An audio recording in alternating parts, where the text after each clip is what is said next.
The eruption of Mount Vesuvius preserved the grand villas of the elite alongside the raw, unfiltered voice of the Roman street. Away from the Forum, down the narrow secondary streets, stands the Lupinare Grande. It was the only building in Pompeii constructed specifically for use as a brothel. Inside, the architecture is strictly utilitarian, defined by the smell of rancid olive oil lamps and a nearby public latrine. This diagram illustrates the economic baseline scratched into the plaster walls. A basic sexual transaction cost 2 asses, the same cost as a standard loaf of bread. Roman society treated human bodies as a high-volume commodity. The ground floor of the Lupinare was a machine optimized for throughput. The ground floor beds are waist-high masonry slabs, barely wide enough for one person. These rigid stone surfaces forced specific positions designed for speed over comfort. Bioarchaeologists examining skeletal remains from nearby Herculaneum documented the physical toll of this industry. These skeletons show repetitive bone stress markers in the lower backs and knees, the result of kneeling for hours every day on unyielding stone.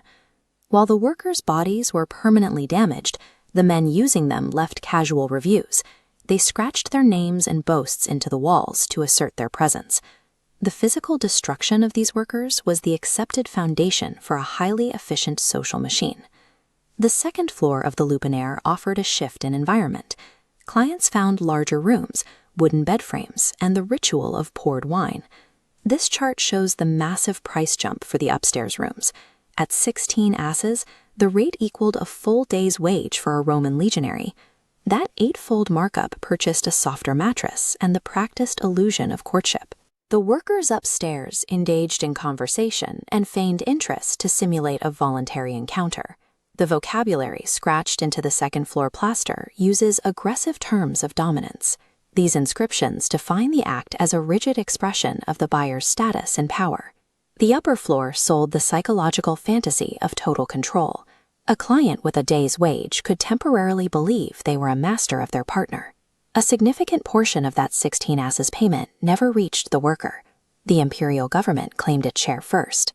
Emperor Caligula formalized the vectigal ex captoris, a daily state tax levied on every commercial sexual transaction in the empire. The Praetorian Guard, the emperor's elite soldiers, were the boots on the ground responsible for enforcing and collecting this daily revenue.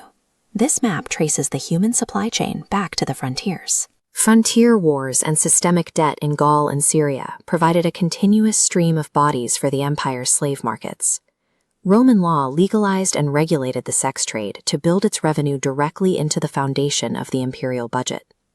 At the highest level of Roman society, the setting shifts from the Lupinare to sprawling private villas. A single night at this tier could cost 400 sesterces. This price secured independent courtesans and a meticulously crafted atmosphere of romance. Roman elites like Tato the Elder developed a specific social philosophy to justify the scale of this industry. Cato viewed the brothel as a social release valve.